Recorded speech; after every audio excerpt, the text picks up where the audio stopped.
Hello everyone. चलो, अच्छा अब हम करेंगे आपके लास्ट के दो क्वेश्चंस रहते हैं, इंपॉर्टेंट क्वेश्चन है एग्जाम के। पहले करेंगे क्वेश्चन नंबर 17। देखो, mister brown has made the following transactions during the year 11-12। First May 11 को purchase 24,000 12% bonds of 100 each at 84 come interest. Interest is payable on 30th September and 31st March every year. Purchased rupees 1,50,000। In fact ना ये rupees नहीं है, ये 1,50,000 shares है। 1,50,000 equity shares of 10 each in Equit Alpha Limited for 25 each through a broker who charged brokerage at 2%. फिर 10 जुलाई को purchase 60,000 equity shares of 10 each in Beta limited for 44 each through a broker who charge 2%.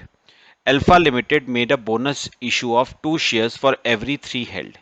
Sold 80,000 shares in Alpha Limited for 22 each. Received 15% interim dividend on equity shares of Alpha. Beta Limited made a right issue of 1 equity share for every 4 shares held at 5 per share. Mr. Brown exercised his option for 40% of his entitlement and sold the balance rights in the market at 2.25 per share. Sold 15,000 12% bonds at 90x interest. Received 18% interim dividend on equity shares. Interest on 12% bonds was duly received on due dates. Prepare separate investment account for 12% bonds, equity shares in alpha and equity shares in beta in the books of Mr. Brown. तो याद रखना इस question में 3 types of investments हैं, bonds हैं, equity shares in alpha और equity shares in beta. तो तीनों के इन्वेस्टमेंट अकाउंट अलग अलग बनाएंगे। चलो, यहां पर लिखोगे आप पहले बुक्स ऑफ मिस्टर ब्राउन। इसमें हम पहले बनाएंगे 12% बॉन्ड्स का अकाउंट। कॉलम्स बना लो सब। Date, particulars, nominal value, cost, interest. Date, particulars, nominal value, cost, interest. चलो जरा ना अकाउंट्स बना लो पहले सब, फिर करना शुरू करते हैं।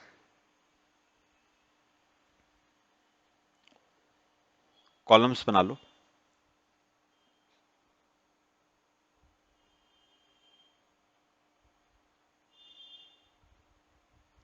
चलो पहले हम बॉन्ड्स का केस करना शुरू करेंगे। सबसे पहले बताओ, 1 मई को आपने परचेज करे हैं, 1 मई to bank.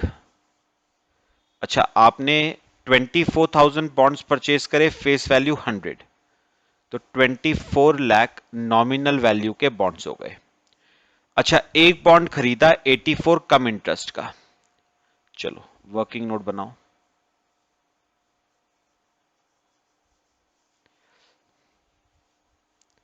Working note amount paid का। अच्छा याद करो, बॉन्ड्स का केस, दो चीजें पे करते हो ना, कौन कौन सी? एक तो आप पे करोगे इन्वेस्टमेंट का प्राइस और एक आप पे करोगे इंटरेस्ट।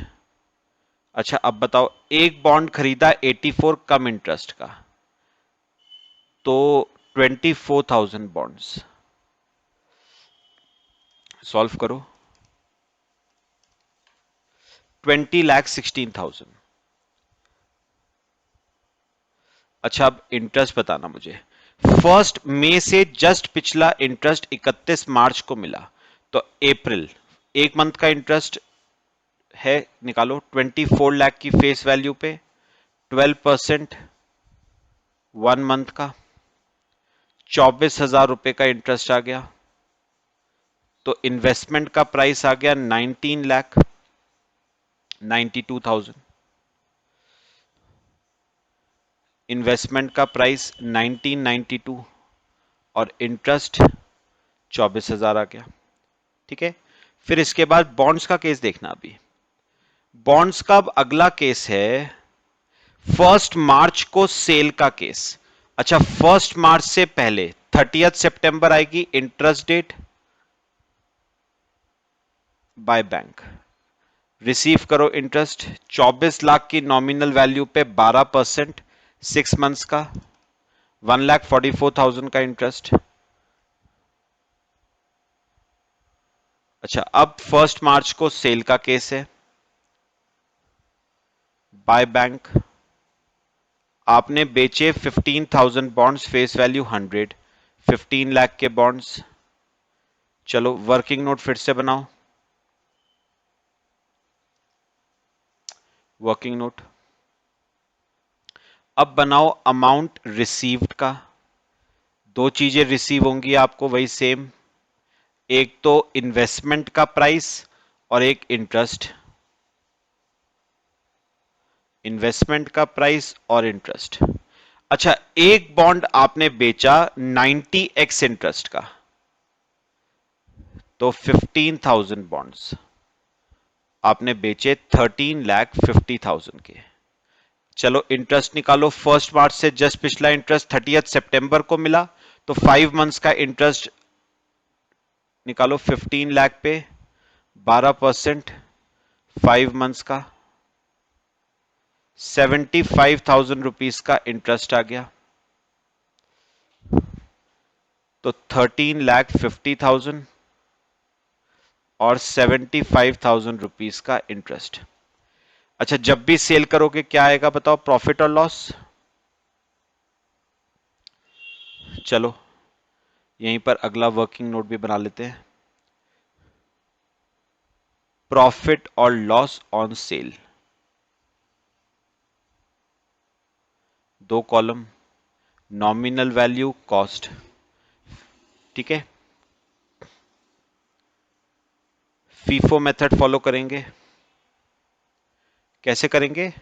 24 लाख नॉमिनल वैल्यू के बॉन्ड्स हैं जिनकी कॉस्ट 19,92,000 है, तो 15 लाख नॉमिनल वैल्यू के बॉन्ड्स की cost 19,92,000 divide by 24 lakh into 15 lakh, 12,45,000।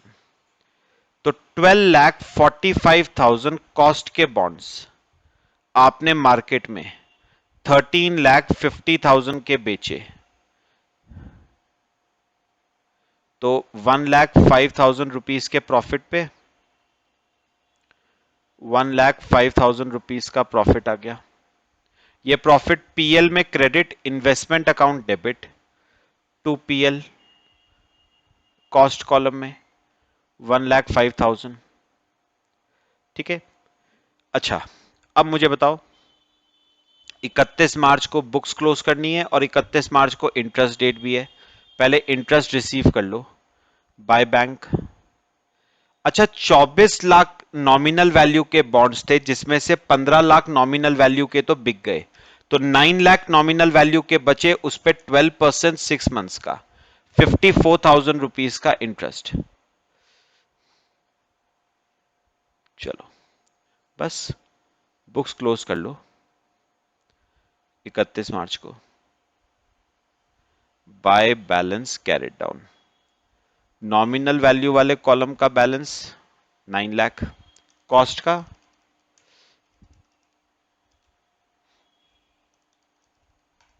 7,47,000। अच्छा, क्या इन बॉन्ड्स पे कोई interest due but not received है क्या? नहीं। क्यों?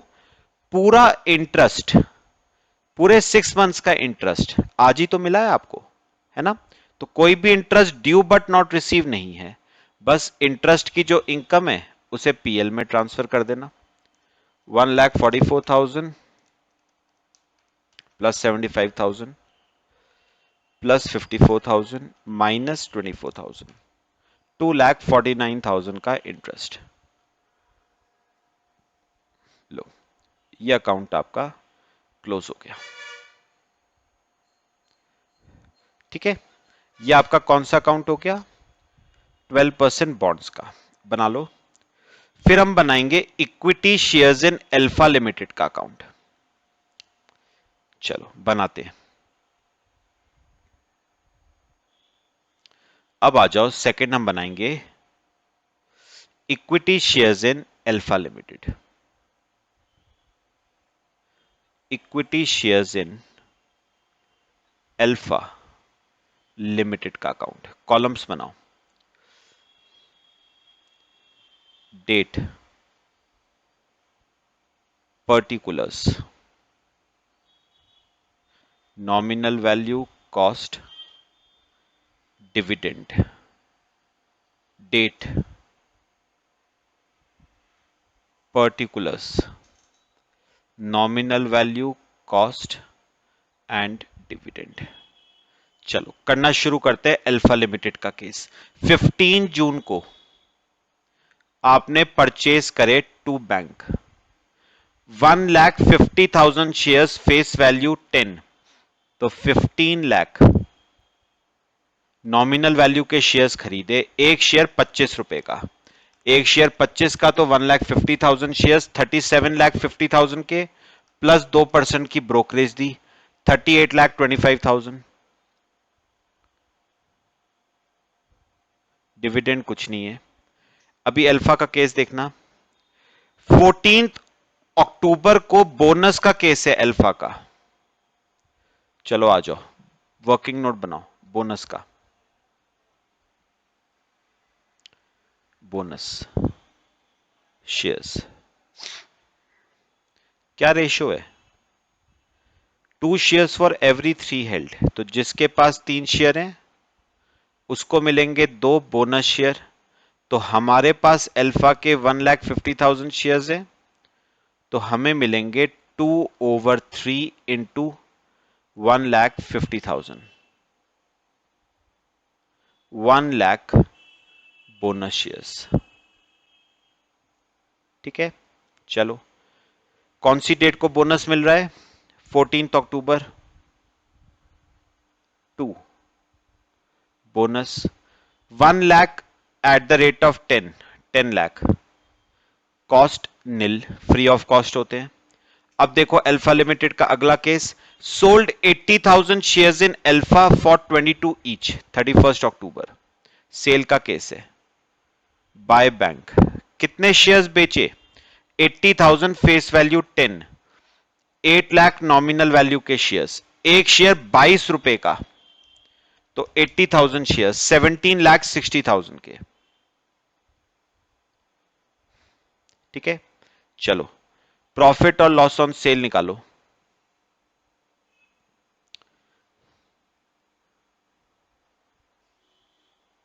प्रॉफिट और लॉस ऑन सेल याद रखना। इक्विटी शेयर्स के केस में हम weighted average cost method follow करते हैं। नॉमिनल वैल्यू और कॉस्ट। मेरे को बताओगे मेरे पास कितने नॉमिनल वैल्यू के शेयर्स हैं? 15 lakh plus 10 lakh, 25 lakh nominal value के शेयर्स हैं, जिनकी कॉस्ट 38,25,000 है।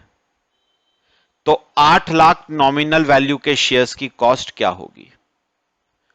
8 लाख नॉमिनल वैल्यू के शेयर्स की कॉस्ट क्या होगी? 38,25,000 divide by 25 lakh into 8 lakh, 12,24,000। 12,24,000 cost के शेयर्स आपने मार्केट में 17,60,000 के बेचे, तो आपको प्रॉफिट हो गया 5,36,000 का प्रॉफिट हो गया आपको। ये प्रॉफिट पीएल में क्रेडिट होगा, इन्वेस्टमेंट अकाउंट डेबिट होगा 31 अक्टूबर को। टू पीएल कॉस्ट वाले कॉलम में 5,36,000। ठीक है, चलो अब बताओ अल्फा लिमिटेड का और क्या केस है। हमें इंटरिम डिविडेंड मिला है 15% का। वर्किंग नोट बनाओ। इंटरिम डिविडेंड चलो निकालते हैं, करो। मुझे बताओ, मेरे पास 25 लाख नॉमिनल वैल्यू के शेयर्स थे, जिसमें से 8 लाख नॉमिनल वैल्यू के शेयर्स बिक गए, तो बचे 17 लाख नॉमिनल वैल्यू के शेयर्स। इस पे 15% का इंटरिम डिविडेंड, तो 17 लाख पे 15%, 2,55,000 का इंटरिम डिविडेंड आ गया। एंट्री करो 1 जनवरी को बाय बैंक। इंटरिम डिविडेंड हमेशा रेवेन्यू इनकम होता है, डिविडेंड वाले कॉलम में जाएगा, 2,55,000।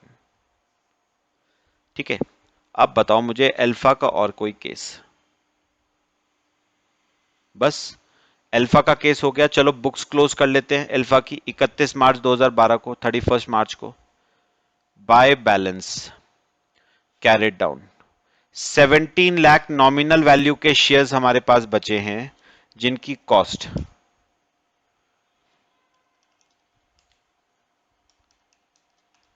26,01,000 है, और डिविडेंड इनकम को पीएल में ट्रांसफर कर देना 31 मार्च को टू पीएल। कितनी है डिविडेंड की इनकम? 2,55,000। बस ये आपका ट्रीटमेंट हो गया। Equity shares in Alpha Limited का अकाउंट आपका क्लोज। ठीक है, चलो कॉपी करो, सिंपल सा था। फिर हम करेंगे तीसरा, equity shares in beta.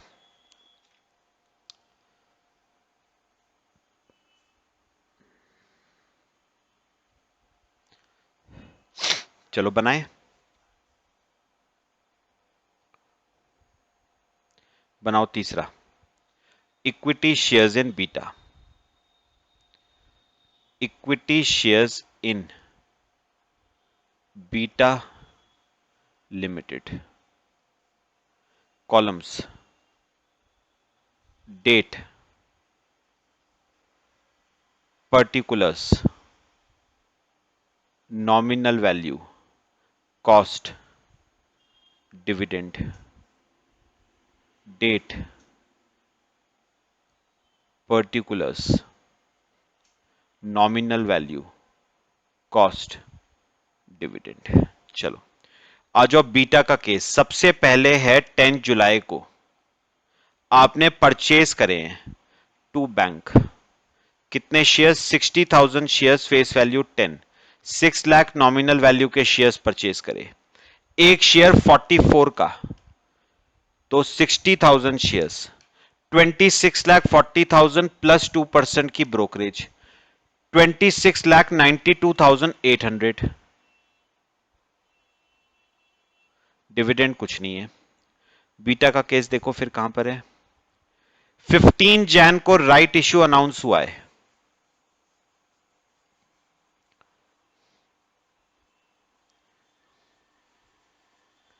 Right issue क्या रेशियो है?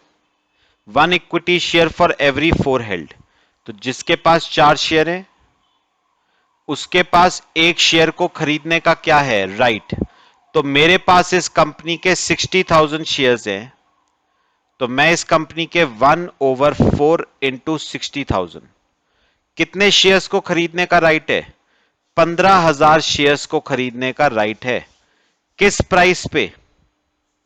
5 रुपीस पे। अब बात करते हैं ऑप्शंस अवेलेबल। कितने ऑप्शंस होते हैं? 2। लिखो, ऑप्शंस अवेलेबल। अच्छा, मेरे पास कितने ऑप्शंस अवेलेबल हैं? 2 ऑप्शंस अवेलेबल हैं।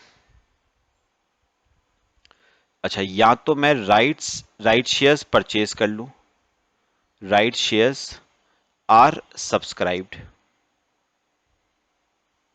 राइट शेयर्स आर सब्सक्राइब्ड, या फिर मैं राइट्स की मार्केट में क्या कर दूं? सेल। अच्छा, मेरे पास 15,000 शेयर्स को खरीदने का राइट था। मुझे बताओ उसमें से मैंने क्या किया? पढ़ो, mister brown exercised his option for 40% of his entitlement, मतलब उसने 40% तो शेयर्स परचेज कर लिए, 15,000 का 40%, 6,000 शेयर्स उसने परचेज कर लिए, किस रेट पे? 5 रुपए पे। बाकी 60% शेयर्स का राइट, मतलब 9,000 शेयर्स का राइट उसने मार्केट में बेच दिया, किस प्राइस पे? 2.25 पर शेयर पे। तो 9,000 shares at the rate of 2.25, 20,250 का राइट्स बेच दिया उसने।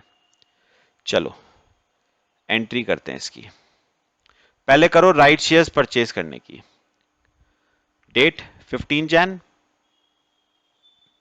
To bank. कितने शेयर्स खरीदे? 6,000, फेस वैल्यू 10, 60,000। एक शेयर 5 रुपए का, तो 6,000 शेयर 30,000 के। अच्छा, रही बात सेल ऑफ राइट्स की एंट्री, तो वो इन्वेस्टमेंट अकाउंट में नहीं आएगी, कहां पर जाएगी? प्रॉफिट एंड लॉस अकाउंट में। चलो अब बताओ, बीटा का 15 मार्च को इंटरिम डिविडेंड मिला है बीटा से भी, वर्किंग नोट, इंटरिम डिविडेंड। अच्छा, मेरे पास कितने नॉमिनल वैल्यू के शेयर्स हैं? 6,60,000 नॉमिनल वैल्यू के शेयर्स हैं, उस पे 18% का डिविडेंड मिला मुझे, तो 6,60,000 पे 18%, 1,18,800 का इंटरिम डिविडेंड। बाय साइड पे करो 15 मार्च को, बाय बैंक, डिविडेंड कॉलम में जाएगा 1,18,800। बस 31 मार्च को इसकी भी बुक्स क्लोज कर लो, by balance carried down. Nominal value वाले कॉलम का बैलेंस 6,60,000, कॉस्ट वाले कॉलम का 26,92,800 प्लस 30,000,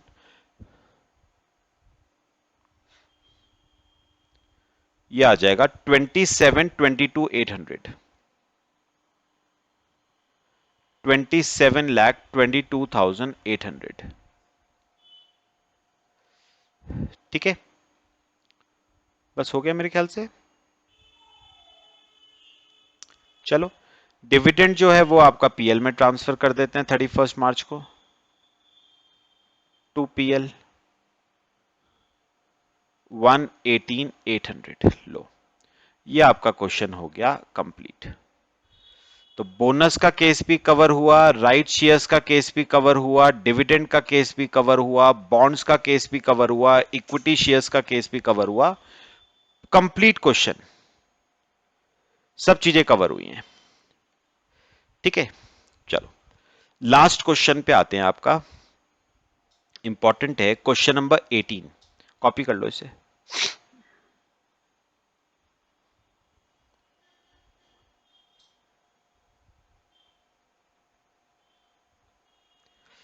करें क्वेश्चन नंबर 18। चलो देखो 18th question,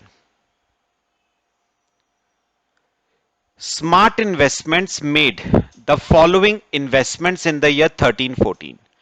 12% state government bonds का केस दे रखा है, opening balance, purchase, sale, interest की डेट्स 30 जून 31 दिसंबर। फिर equity shares of X Limited का केस दे रखा है, परचेज का केस है, बोनस का केस है, राइट इशू का केस है, right to the extent of 20% was sold. फिर डिविडेंड का केस है, सेल का केस है, फिर से इंटरिम डिविडेंड का केस है, और shares were quoted in the stock exchange at 220। Assume that average cost method is followed. चलो एक काम करेंगे, हेडिंग जरा लिखो सब।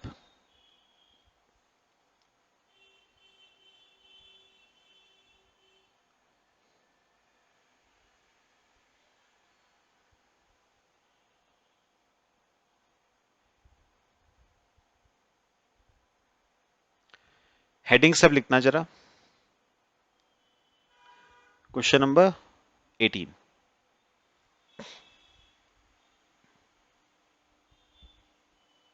पहले हम बॉन्ड्स का केस करेंगे। हेडिंग लिखो, बुक्स ऑफ स्मार्ट इन्वेस्टमेंट्स।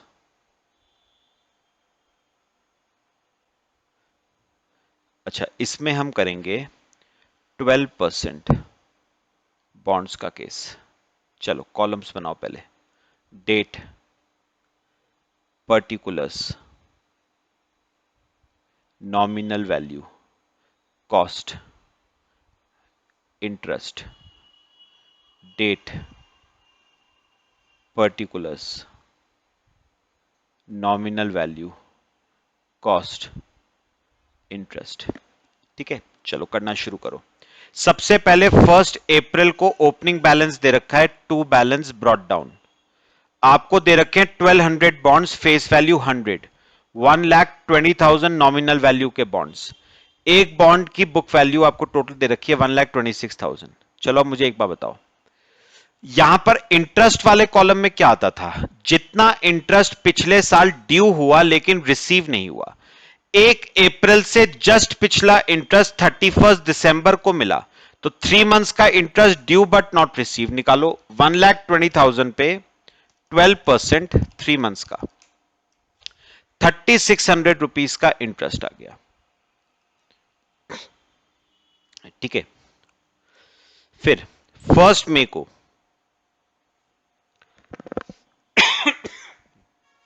1 मई को परचेज का केस है, टू बैंक।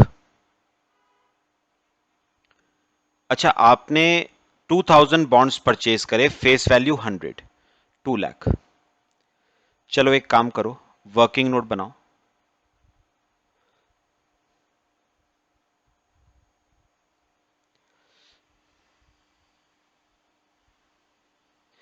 अमाउंट पेड का कितनी चीजें पे करोगे? दो। एक तो आप पे करोगे इन्वेस्टमेंट का प्राइस, एक आप पे करोगे इंटरेस्ट। तो अब मुझे बताना, एक बॉन्ड खरीदा 100 कम इंटरेस्ट का, तो 2,000 बॉन्ड्स 2 लाख रुपीस के। अच्छा, 1 मई से जस्ट पिछला इंटरेस्ट 31 दिसंबर को मिला, तो 4 मंथ्स का इंटरेस्ट हो गया ना। 2 लाख पे 12%, 4 मंथ्स का 8,000 रुपीज का इंटरेस्ट हो गया, तो इन्वेस्टमेंट का प्राइस आ गया 1,92,000। इन्वेस्टमेंट का प्राइस आ गया 1,92,000 और इंटरेस्ट 8,000। फिर 30 सितंबर को सेल का केस है, उससे पहले 30 June interest date by bank. Interest निकालते हैं। मेरे पास 3,20,000 नॉमिनल वैल्यू के बॉन्ड्स हैं, उस पर 12%, 6 मंथ्स का 19,200 का इंटरेस्ट। चलो फिर सेल का केस है 30 सितंबर को, बाय बैंक। 1,500 बॉन्ड्स बेचे, फेस वैल्यू 100, 1,50,000। चलो वर्किंग नोट बनाओ अमाउंट रिसीव्ड का।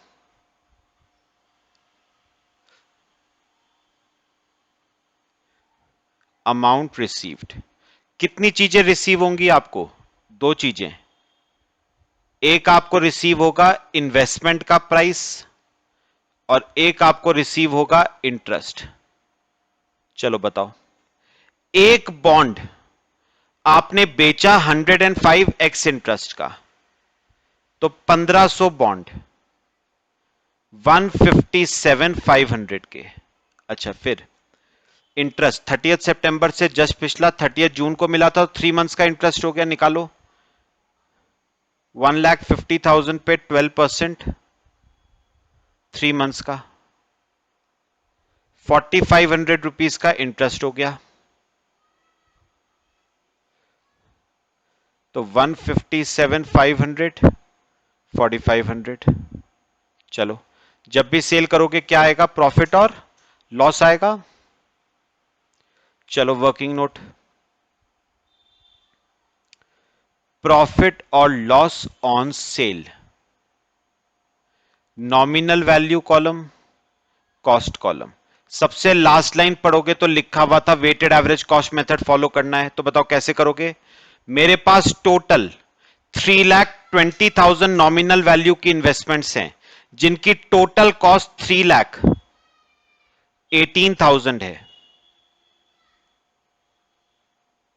तो मेरे पास 3,20,000 नॉमिनल वैल्यू की इन्वेस्टमेंट्स हैं जिनकी टोटल कॉस्ट 3,18,000 है। तो फिर 1,50,000 नॉमिनल वैल्यू के इन्वेस्टमेंट्स की कॉस्ट क्या होगी? 3,18,000 डिवाइड बाय 320 इंटू 150, 149063, 149063 कॉस्ट की इन्वेस्टमेंट्स आपने मार्केट में 157,500 की बेची। कितने का प्रॉफिट? 8437 का प्रॉफिट। पीएल में क्रेडिट होगा, इन्वेस्टमेंट अकाउंट डेबिट होगा। 30 सितंबर टू पीएल 8437। चलो 30 सितंबर भी हो गया। अब 31 दिसंबर इंटरेस्ट डेट है, रिसीव करो इंटरेस्ट बाय बैंक। मेरे पास 3,20,000 नॉमिनल वैल्यू की इन्वेस्टमेंट्स थी जिसमें से 1,50,000 नॉमिनल वैल्यू की तो बिक गई, बची 1,70,000, उस पर 12% 6 मंथ्स का 10,200 का इंटरेस्ट आ गया। बुक्स क्लोज कर लो 31 मार्च को, 31 मार्च को बुक्स क्लोज कर लो। बाय बैलेंस मेरे पास 1,70,000 नॉमिनल वैल्यू की इन्वेस्टमेंट्स बची हैं जिनकी कॉस्ट 1,26,000 प्लस 1,92,000 प्लस 8437 माइनस 157,500, 168,937। अच्छा, कोई interest due but not received है 3 मंथ्स का? 31 मार्च से जस्ट पिछला इंटरेस्ट 31 दिसंबर को मिला था, तो 3 मंथ्स का ड्यू बट नॉट रिसीव्ड 5,100। बस इंटरेस्ट इनकम पीएल में ट्रांसफर कर देना। तो करो 19,200 प्लस 4,500 प्लस 10,200 प्लस 5,100,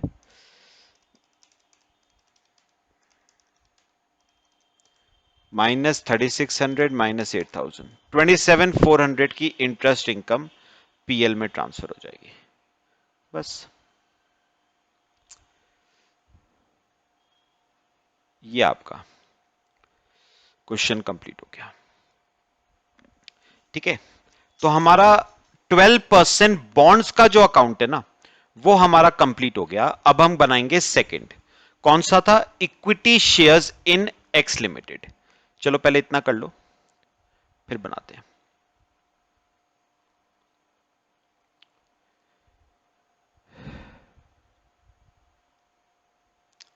हो गया सबका? चलो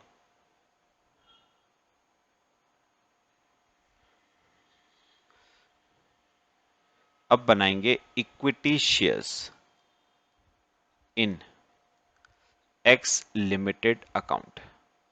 कॉलम्स बनाते हैं। Date, particulars, nominal value, cost, dividend, date, particulars, nominal value, cost, dividend. करना शुरू करें। 15 अप्रैल परचेज करा टू बैंक। आपने 5,000 शेयर परचेज करे, फेस वैल्यू 10, 50,000 फेस वैल्यू के शेयर। एक शेयर खरीदा 200 रुपए का, तो 5,000 शेयर 10 लाख रुपए के शेयर प्लस 1% की ब्रोकरेज दी, 10,10,000 रुपए के शेयर हो गए। डिविडेंड कुछ नहीं है। फिर कंपनी अनाउंस्ड बोनस। आ जाओ बोनस पे।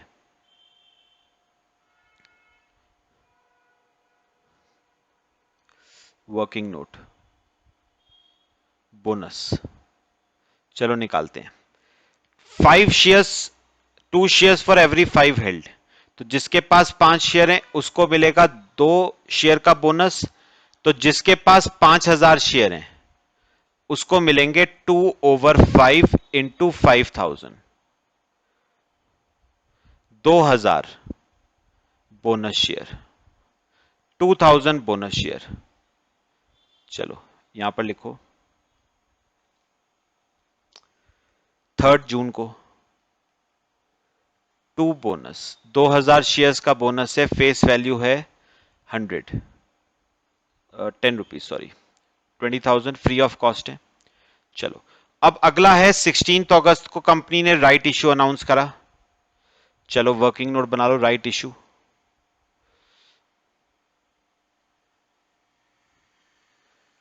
राइट इश्यू, अच्छा रेशो है 1 शेयर फॉर एवरी 7 हेल्ड, तो जिसके पास 7 शेयर हैं उसके पास 1 शेयर को खरीदने का राइट है। तो मेरे पास कंपनी के टोटल 7,000 शेयर हैं बोनस मिला के, तो 1/7 इंटू 7,000, मतलब मैं चाहूं तो इस कंपनी के 1,000 शेयर्स खरीद सकता हूं। किस प्राइस पे? 250 रुपीज पर शेयर पे। ठीक है, अब बताओ मेरे पास ऑप्शंस क्या क्या हैं। ऑप्शंस अवेलेबल, अच्छा मेरे पास दो ऑप्शन है, या तो मैं राइट शेयर्स परचेज कर लूं, सीधे लिख देता हूं सब्सक्राइब्ड, या तो मैंने राइट शेयर्स सब्सक्राइब कर लिए, या मैं राइट शेयर्स की क्या कर दूं, सेल, सेल ऑफ राइट्स। ठीक है, अच्छा अब बताओ जरा 22 अगस्त पढ़ना। Rights to the extent of 20% was sold at 60 rupees per share, तो आपने 20% शेयर्स का राइट बेच दिया, तो 1000 का 20%, 200 शेयर का राइट आपने बेच दिया मार्केट में 60 रुपए के हिसाब से, तो आपके पास आ गए 12,000 रुपए। ये तो बताओ सीधे सीधे कहां चला जाएगा, पीएल में। अच्छा रही बात 20% बेच दिए तो 80% सब्सक्राइब कर लिए, मतलब 800 शेयर आपने खरीद लिए, किस रेट पे, 250 रुपए के रेट पे। चलो एंट्री की पोस्टिंग करो।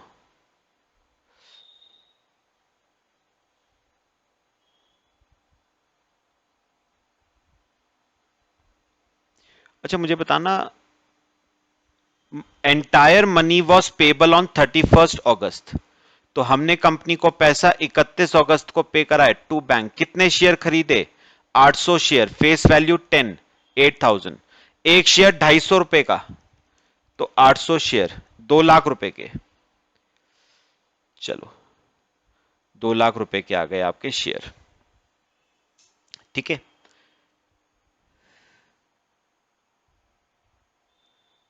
क्लियर हो रहा है सबको। चलो अगला, अब आता है डिविडेंड। अब ध्यान से जरा ना थोड़ा सा देखना है जरा,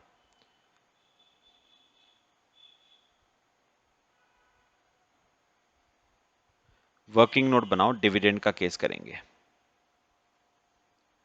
वर्किंग नोट, डिविडेंड पढ़ना जरा, क्या कहा है उसने। उसने कहा है dividend eight the rate of 15% for the year ended 31 March was received on 16 सितंबर। मुझे बताओगे 15% का डिविडेंड डिक्लेयर कब हुआ, इस साल। इस साल मतलब 13-14 में, लेकिन है कौन से साल का, 12-13 का, तो कौन सा डिविडेंड होगा, फाइनल डिविडेंड। चलो निकालते हैं कितना, मुझे बताओगे ध्यान से जरा थोड़ा सा, ये ना इंपॉर्टेंट है, जरा सुनना। देखो अच्छा मुझे ना, मेरे पास सुनो, मेरे पास कितने फेस वैल्यू के शेयर्स हैं, टोटल 78,000 फेस वैल्यू के शेयर्स मेरे पास हैं।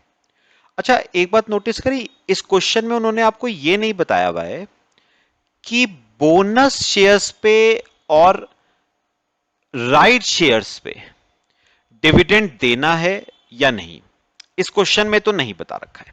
मैं आपको एक बात बताता हूं, काम की बात है, सुनना।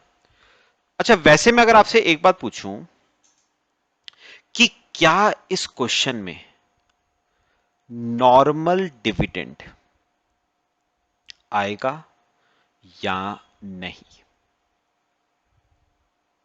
सोच के बताओ, नॉर्मल डिविडेंड क्या आएगा या नहीं, या प्री एक्विजिशन आएगा या नहीं, करके देखें।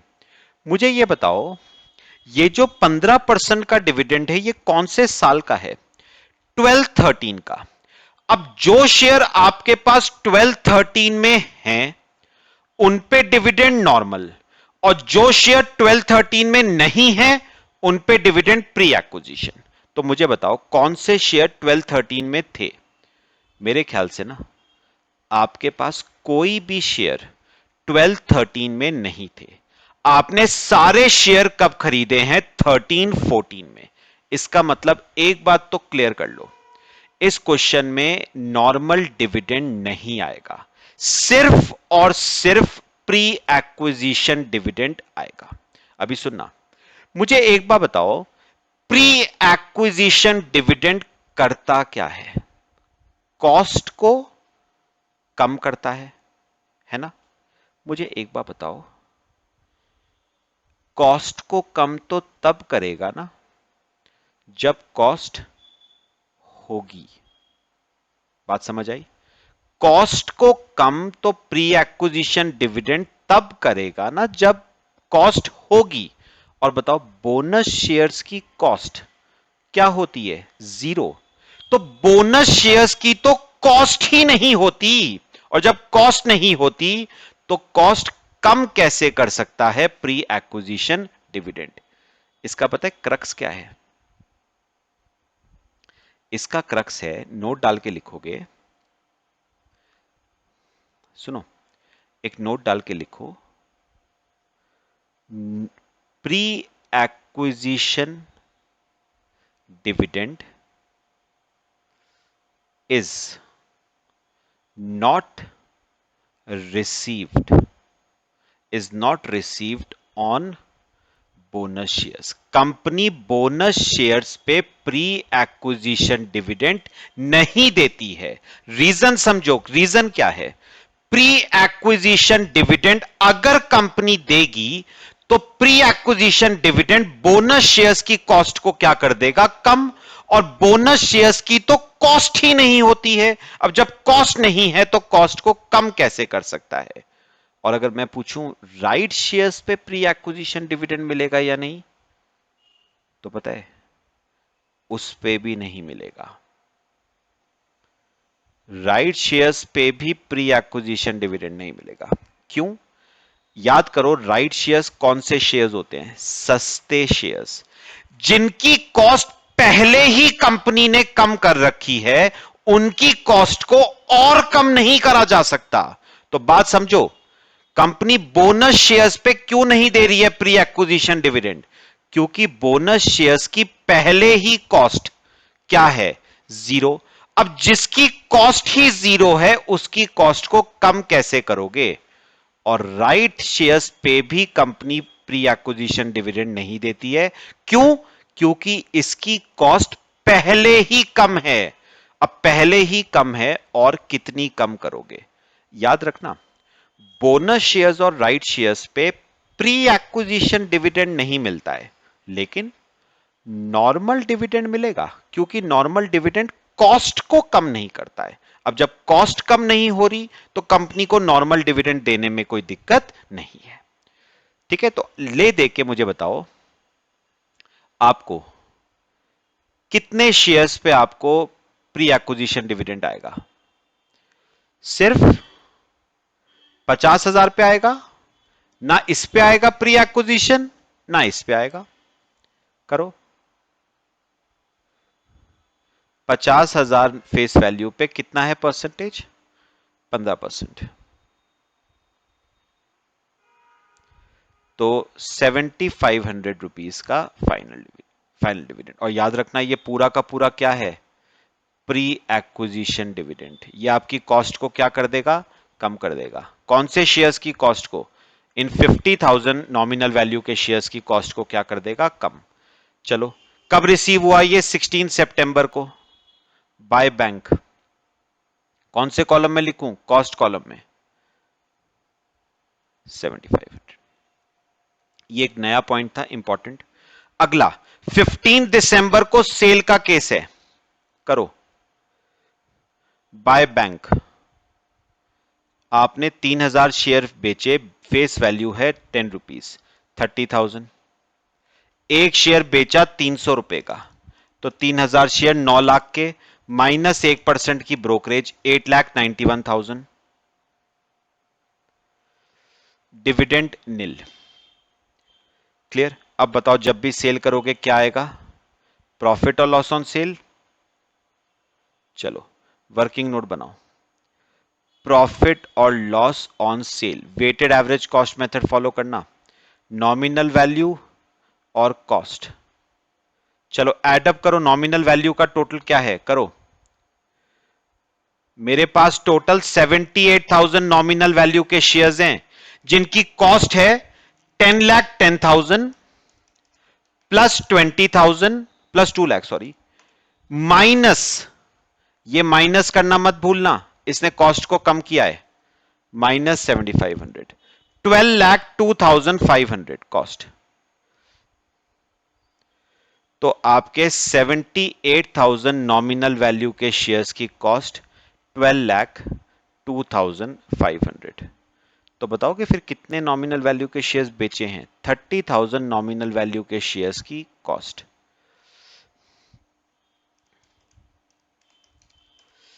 462,500। तो 462,500 कॉस्ट के शेयर्स आपने मार्केट में 8,91,000 के बेचे, तो 428,500 का प्रॉफिट, 4,28,500 का प्रॉफिट। पीएल क्रेडिट होगा और इन्वेस्टमेंट अकाउंट डेबिट होगा। 15 दिसंबर टू पीएल कितना प्रॉफिट? 428,500 का। चलो सेल का केस भी हो गया, अब है आपको इंटरिम डिविडेंड मिला है।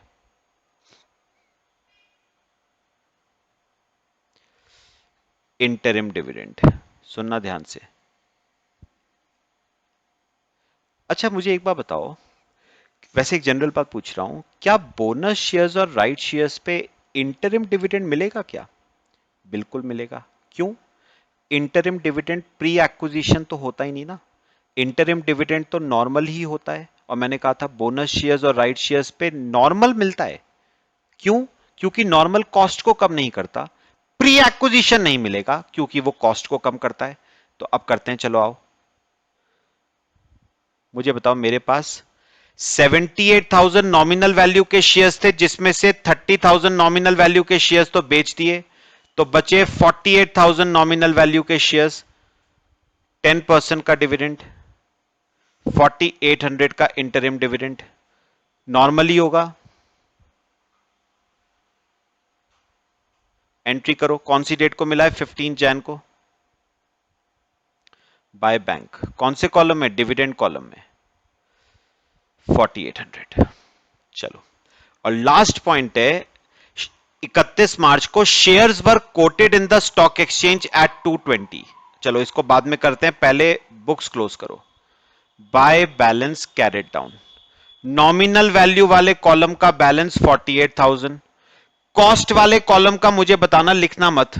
10,10,000 plus 2 lakh plus 428,500 minus 7,500 minus 8,91,000, 7,40,000 cost बच रही है। अब सुनो, मुझे बताओ कि ये जो 31 मार्च को shares were quoted in the stock exchange दे रखा है, इसका यूज किस लिए है? आप करोगे इन्वेस्टमेंट्स का वैल्यूएशन एज पर एएस 13। क्या कहता है? इन्वेस्टमेंट्स का वैल्यूएशन किस पे होगा? कॉस्ट और मार्केट प्राइस दोनों में से जो भी लोअर है। अच्छा, कॉस्ट बच रही है 7,40,000, मार्केट प्राइस एक शेयर का है 220, और मुझे बताओ क्लोजिंग बैलेंस में कितने शेयर्स बचे हैं? 4800 शेयर्स बचे हैं आपके पास। तो 4800 शेयर्स बचे हैं और एक शेयर का मार्केट प्राइस 220, 10,56,000, दोनों में से विच एवर इज लेस, तो ये आ रहा है आपका लेस। तो इन्वेस्टमेंट्स का वैल्यूएशन 7,40,000 पे ही होगा।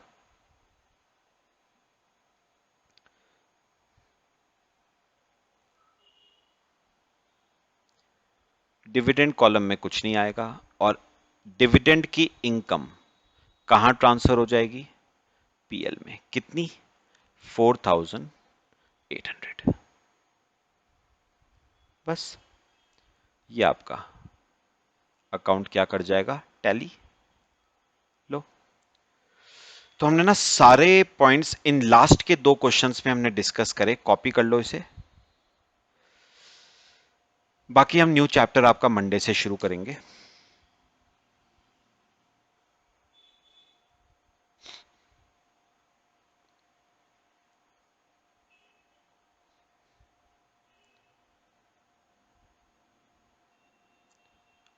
चलो, कर लिया सबने कॉपी?